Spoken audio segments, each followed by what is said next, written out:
Hello everyone, welcome to class. So please let me know if I'm audible and visible.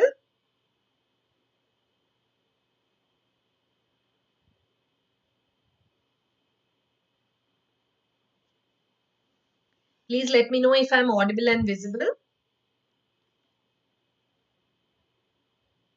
And I hope you're able to see the presentation also.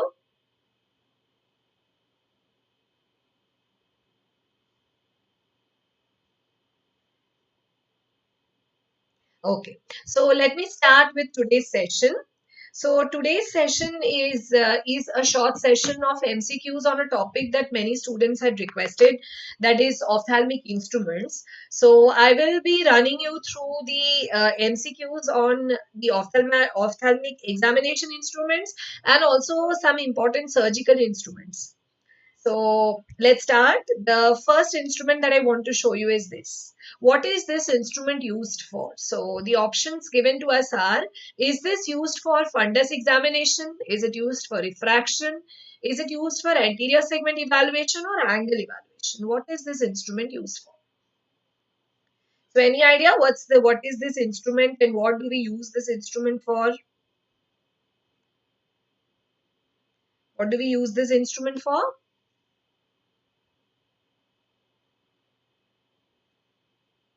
Okay, let me tell you, this instrument is used for refraction. So what is this instrument? This instrument is a retinoscope. This instrument is a retinoscope. So how do you identify this retinoscope? See, there is a handle and on top of the handle there is a head, right? Now look at the shape of the head. The head is like slightly elongated in shape and there is a dial here which is on the shaft of the instrument.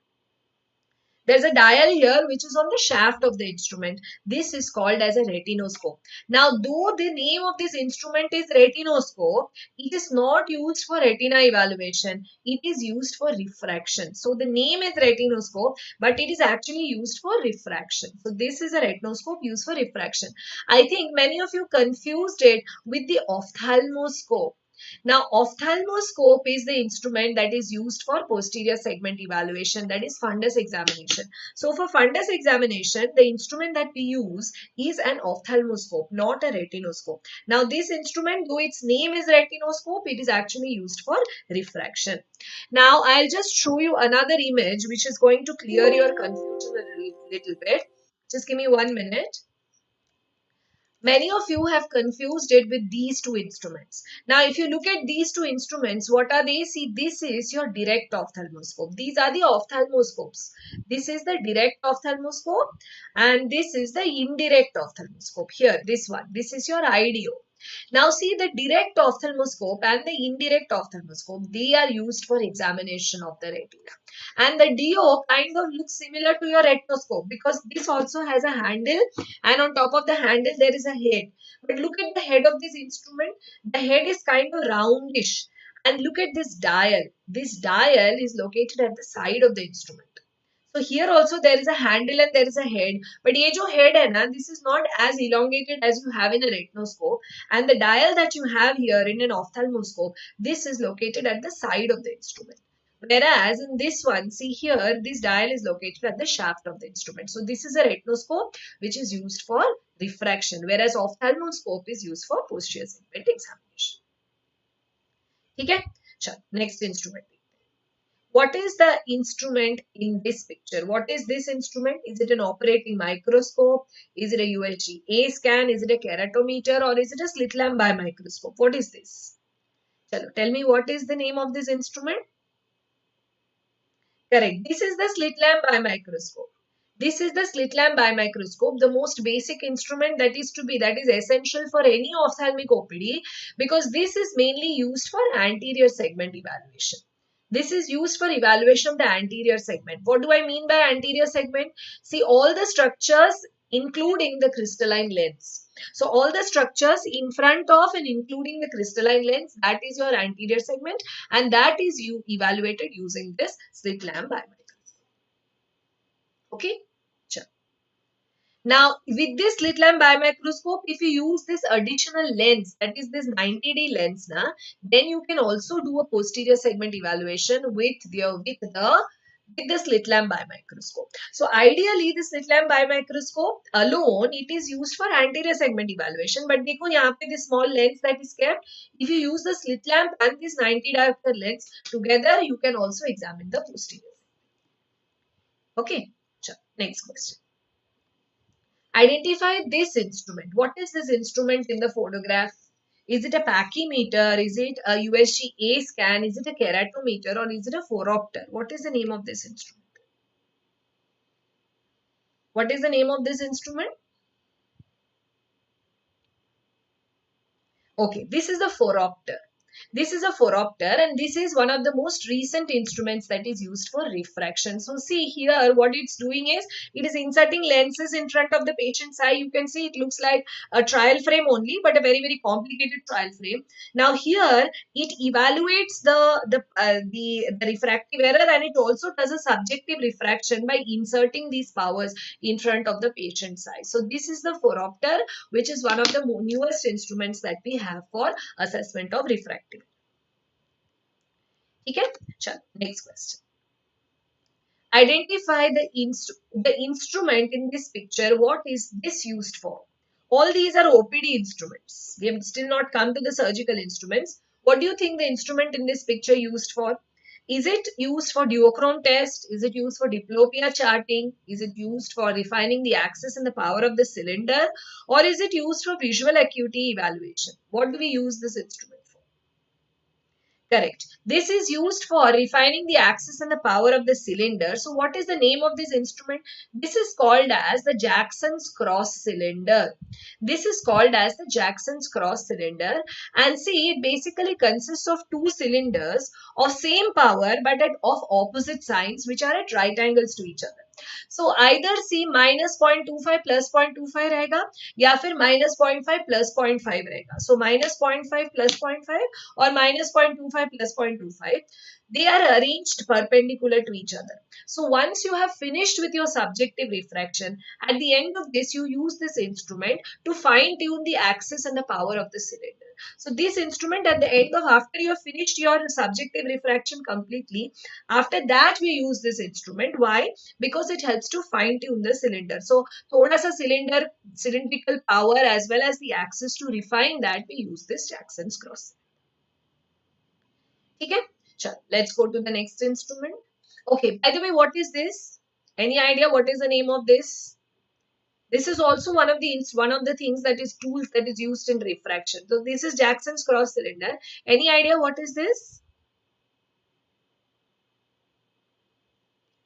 This instrument is called as your duochrome test.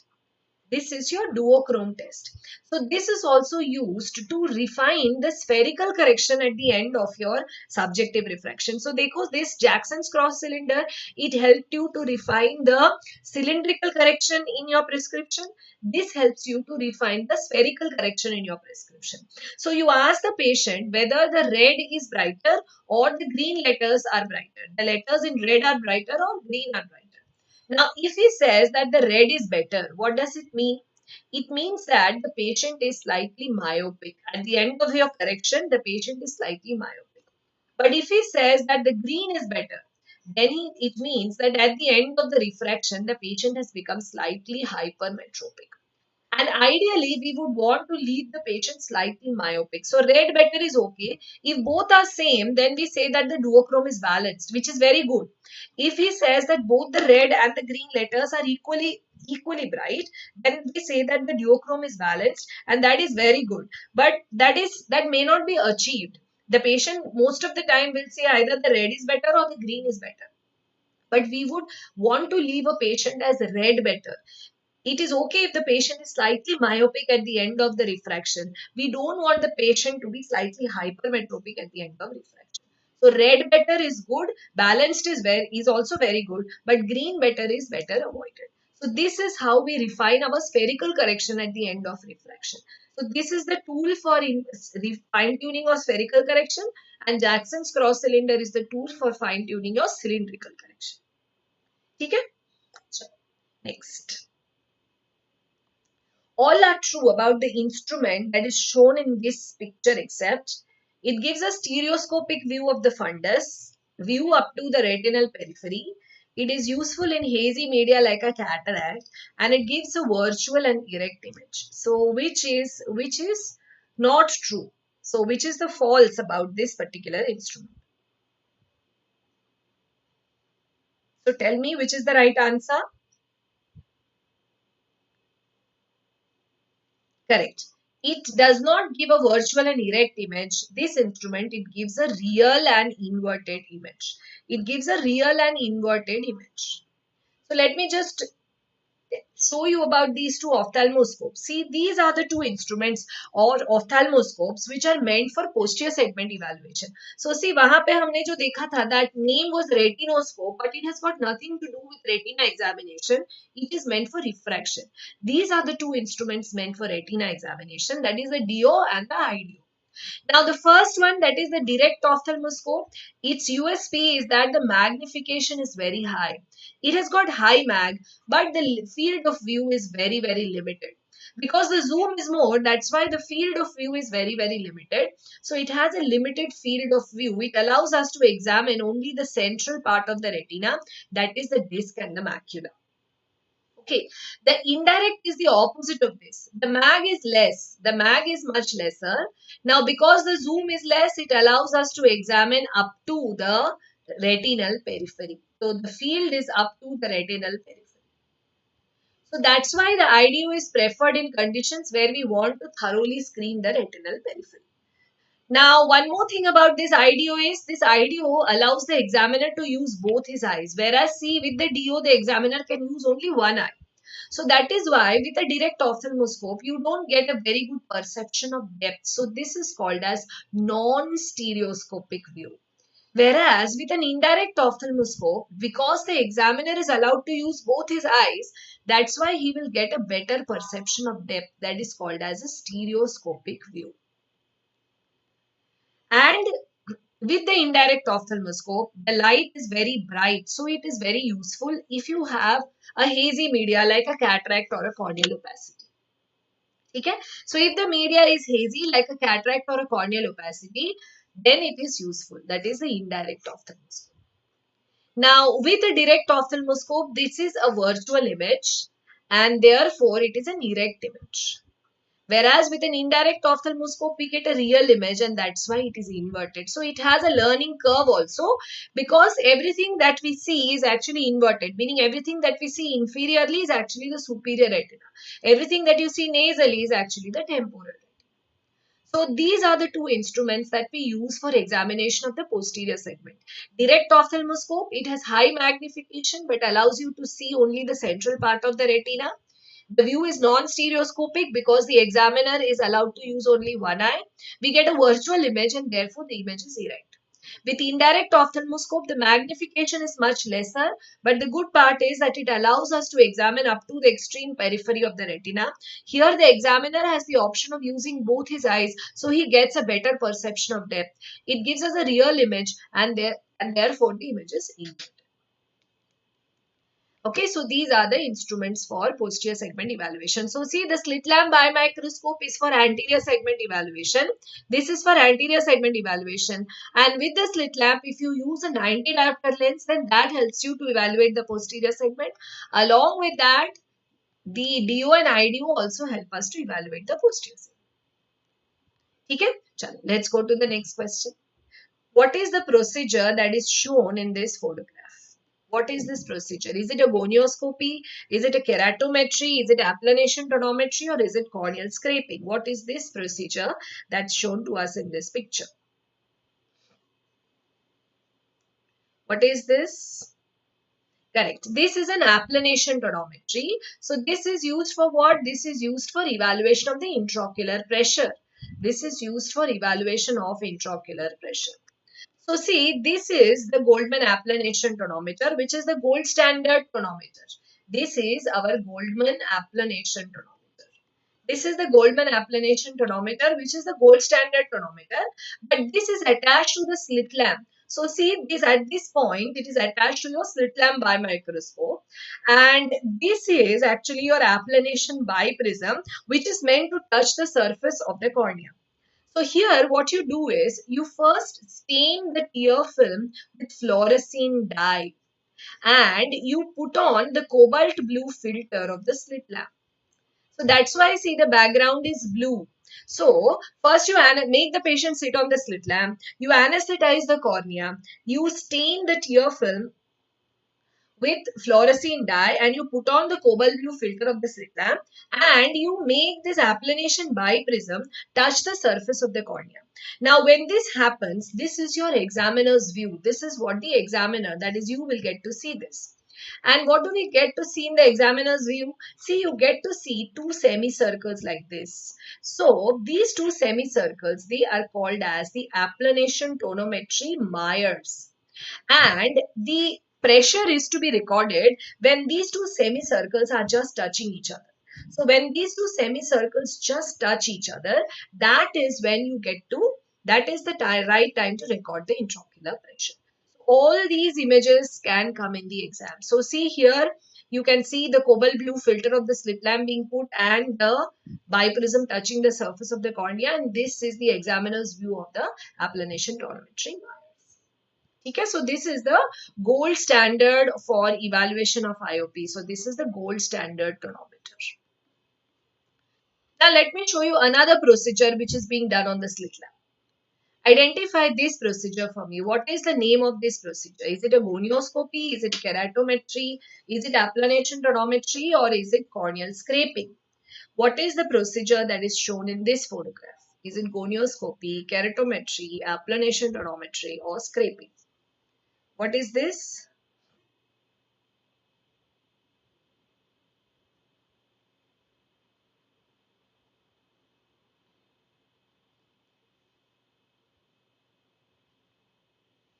Correct. This is a gonioscopy. This is a gonioscopy.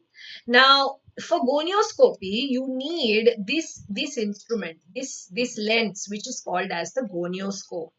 This is the gonioscope.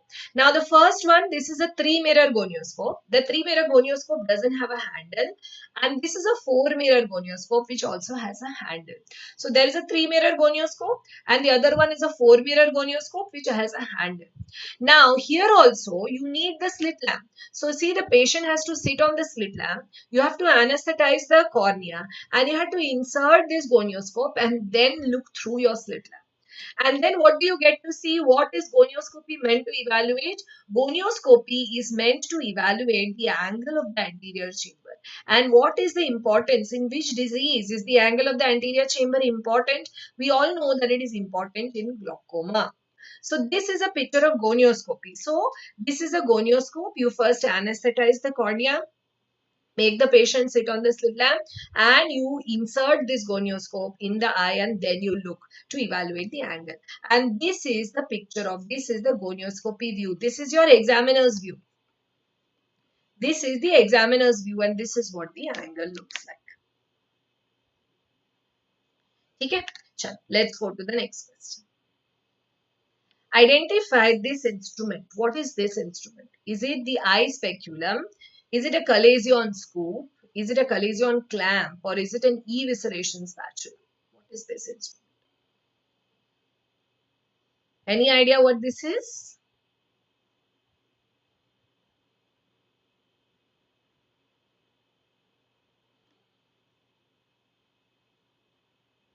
Correct. This is a Calazion clamp. This is a Calazion clamp.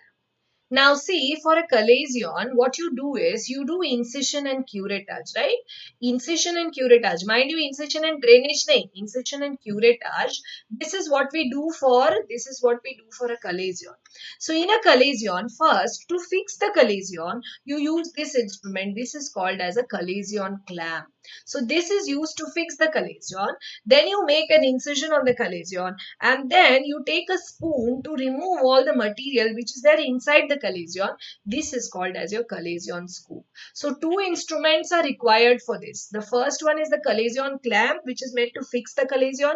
Then you make an incision on the Calazion and then you scoop out all the material from inside with the help of this spoon-like instrument, which is called as the Calazion scoop. Okay, so this is an instrument for a minor procedure.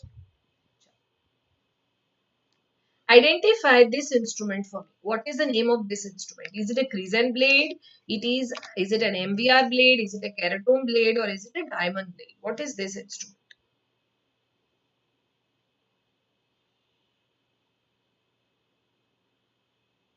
What is the name of this instrument?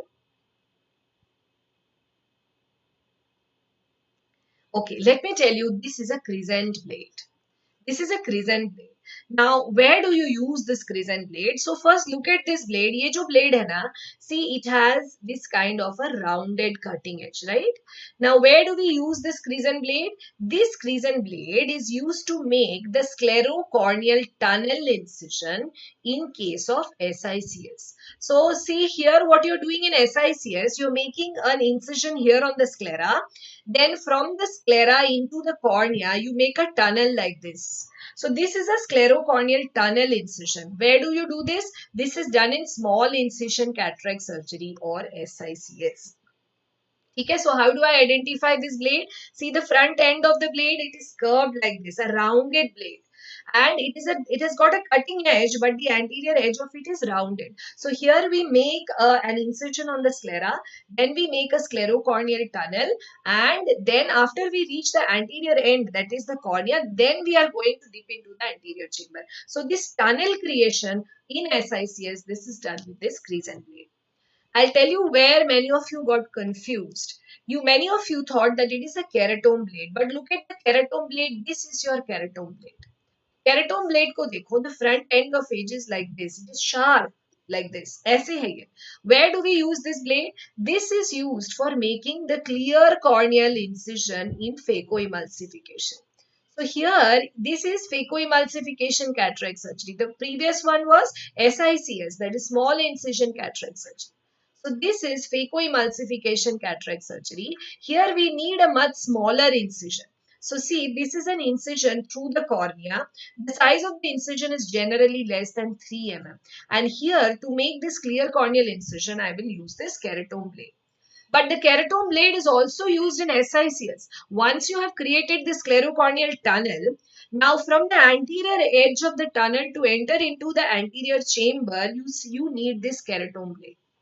So यहाँ पे, after I have created this sclerocorneal tunnel incision, after creating this tunnel, to enter into the anterior chamber, I will use a keratome blade. So in SICS, first I will use a crescent blade, then to enter into the anterior chamber, I am going to use the keratome blade. In case of phacoemulsification, I just need this keratome blade. I will make a clear corneal incision and I will enter into the anterior chamber. Okay? So see this instrument, many of you thought that it's keratome, but it's not keratome, it is crescent. Okay, Chalo, let's go to the next. Identify this step in cataract surgery. So what is this step in cataract surgery? Is it hydrodissection? Is it phacoemulsification? Is it IOL insertion, or is it capsulorhexis? What is this? What is this step? Can you tell me?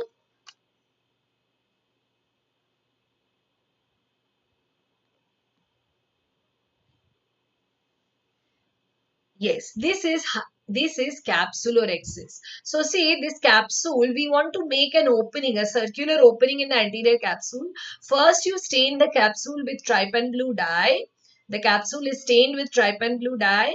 Then with the help of this capsulorhexis forceps, you are creating a circular opening in the anterior capsule. That is called as capsulorhexis. So this is the capsulorhexis forceps. So look at this forceps. This is also another instrument that I wanted to show you. This is the capsulorhexis forceps. So in the capsulorhexis forceps, see it's a normal L-shaped forceps, but the front end of it is bent like this. Now why is the front end or the tip of the forceps bent? Because only then you will be able to pick up the capsule. So it is an L-shaped forceps, but the tip of the forceps, it is bent down so that you get a grip over the capsule. So this is the capsulorhexis forceps. Okay? Let's go to the next question. What is this step in cataract surgery? So what is this? Is it hydrodissection? Is it phacoemulsification? Is it IOL insertion, or is it capsulorhexis?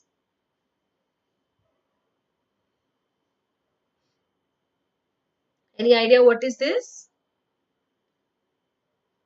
Correct. This is hydrodissection. So here see, there is this bent cannula. This bent cannula is attached to a fluid filled syringe. Now it is going beneath this capsular excess margin and we are injecting this jet of fluid. So this is called as hydrodissection. So there is a bent cannula. The bent cannula is attached to a fluid-filled syringe. It goes beneath the capsular excess margin, and when you press the syringe, a jet of fluid goes and it separates the lens fibers from the capsule. So the lens fibers are separated from the capsule by this procedure, which is called as hydrodissection. Okay, so this was simple. Now let me show you another instrument. Identify this instrument. What is this instrument?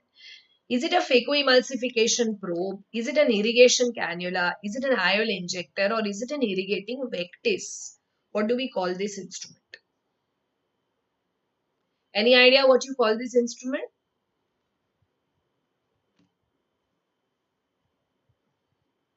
What is the name of this instrument? This instrument is your phacoprobe. Now see, this phacoprobe, this has an ultrasound tip.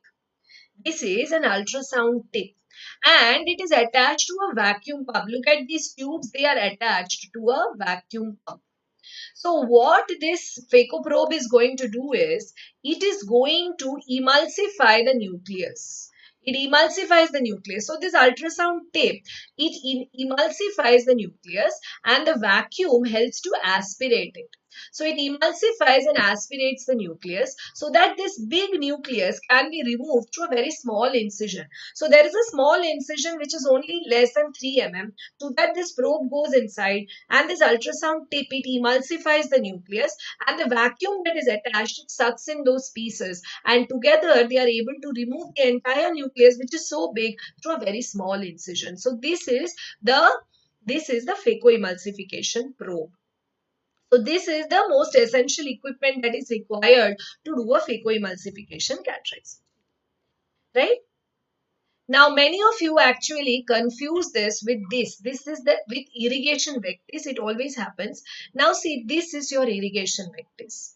This is the irrigating vectis. Now, where do you use the irrigating vectis? Irrigating vectis is used for the removal of the nucleus. That is for nucleus delivery in SICS. So, in SICS, see, there is no fancy equipment. So, what you do with this irrigating vectis is, see, the front end of it is like a wire and it is shaped like a spoon. So you take this spoon beneath the nucleus and you pull it out in toto through the incision. So this is the main difference. The management of the nucleus is one of the main differences between phaco and SICS. So in phaco, this probe goes into a very small incision. It emulsifies and aspirates the nucleus. In case of SICS, the nucleus has to be removed in toto and that's why we have a much larger incision. What you do here is you use this instrument, which is your irrigating vectis, to go beneath the nucleus and then you drag it out through the main incision. Okay? So these are a few of the important instruments that are used in cataract surgery. So this is what I had in store for you today in this session. So we will be having another session on Friday at the same time, that is at 9:30. So there I will be discussing a few other important MCQs in ophthalmology for NEET PG exam. Right? And before we end the class, there is one very important information that I want to share with you. See, this on the 26th of February, we are having this, that is on Saturday, we are having this All India mock test for NEET PG 2022 at 9 a.m. in the morning. And this is a chance for you to really assess yourself and also to judge the level of your preparation. The patterns of the questions will be very, very similar to the main exam.